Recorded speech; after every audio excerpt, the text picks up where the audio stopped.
الذين كفروا سواء عليهم أأنذرتهم أم لم تنذرهم لا يؤمنون ختم الله على قلوبهم وعلى سمعهم وعلى أبصارهم غشاوة وَلَهُمْ عَذَابٌ عَظِيمٌ۔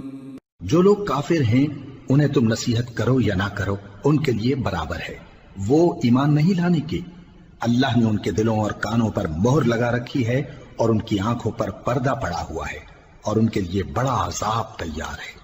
وَمِنَ النَّاسِ مَن يَقُولُ آمَنَّا بِاللَّهِ وَبِالْيَوْمِ الْآخِرِ وَمَا هُم بِمُؤْمِنِينَ يُخَادِعُونَ اللَّهَ وَالَّذِينَ آمَنُوا وَمَا يَخْدَعُونَ إِلَّا أَنفُسَهُمْ وَمَا يَشْعُرُونَ فِي قُلُوبِهِم مَّرَضٌ فَزَادَهُمُ اللَّهُ مَرَضًا وَلَهُمْ عَذَابٌ أَلِيمٌ بِمَا كَانُوا يَكْذِبُونَ۔ اور بعض لوگ ایسے ہیں جو کہتے ہیں کہ ہم اللہ پر اور روز آخر پر ایمان رکھتے ہیں، حالانکہ وہ ایمان نہیں رکھتے۔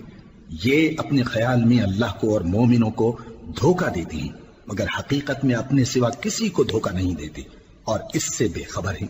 ان کے دلوں میں کفر کا مرض تھا، اللہ نے ان کا مرض اور زیادہ کر دیا اور ان کے جھوٹ بولنے کے سبب ان کو دکھ دینے والا عذاب ہوگا۔